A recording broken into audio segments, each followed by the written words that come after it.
All right, we're gonna look at a chart that I've actually found on oUSDT, right? We know that the hack happened, and we can just sit there and wait for more news, or we can do what? Or we can try to find some sort of data point to follow. And so this chart is not even on Deck Screener anymore. So I had to go find it. I found it at Getco Terminal, and basically I am not touching anything that I have in Sarandale. We need to see how this stable coin oUSDT plays out. But when you have charts, you have more data than somebody who's what? Somebody who's waiting for news has. And so we are not getting any news from Clayton. We are not getting any news from Orbit on what they're doing. But what we are seeing is the price action that's happening since the DPEG. All right, since the DPEG, we went as low as what? We went as low as 47 cents. Okay, and from that 47-cent area, we have bearish price action. But what do we always look at? We look at RSI, and we see RSI climbing slowly, right? From where we were at a 4 RSI, we see RSI climbing slowly while price goes down. If you guys have been following me on this page, you know what is that called? That is called bullish divergence.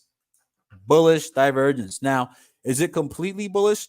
No, because we have to see what happens when. What happens when Bitcoin goes through its correction? What happens when AVAX? What happens when Ethereum goes through its correction? Well, we can make an inference. We can make an inference that what could happen is that when Bitcoin goes through its correction, we could have what? From where we are right now, at 58 cents, but we need to be at a dollar peg, we could have a 10% correction to this baseline here at 52 cents. But it could be what? It could be a back test with the market overall showing some weakness before we finish out this bullish divergence that we're seeing here.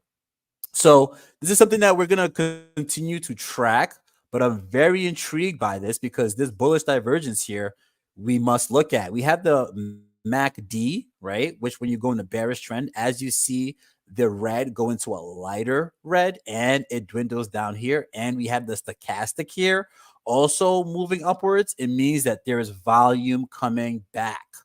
All right. There's market confidence coming back. They have not put out any announcements, right? We have not heard anything. But what we can tell, let me exit out of here. What we can tell is that on the daily chart, we're having some sort of positive RSI action. Meanwhile, we have price coming down. So it could be an indicator of some bullish repegging. And if we're going to have Clayton, if we're going to have oUSD repeg, that is going to be positive for not only Jade, but more confidence in the Sarandale 2.0 ecosystem. So overall, even if we do get a correction back down to this 52-cent area, it'll still be a higher low. It'll still continue this positive RSI action here. And we're looking to come and test what? We're looking to see oUSDT at around 68 cents. That'll give us more confidence of what is happening. And at 68 cents, we're looking to work through that and get back to repegging at what? Get back to repegging at 99 cents a dollar. So this next 4 weeks is going to be very interesting, but that is what we're looking at with what's happening in Sarandale 2.0. Crystal Vale, we're there, we're chilling, we're having a good time. There's a lot more transactions happening on Crystal Vale, but this is what we're tracking. All right. We don't need news. We don't need an update from the DeFi Kingdoms ecosystem. They told us in the AMA, they're just waiting. But what we can do is look at the charts, look at data, look at what we're seeing in the ecosystem that we have questions in to help give us better confidence in what we may think may be going on. So, guys, that's it for the charts today. Keep in mind that I have my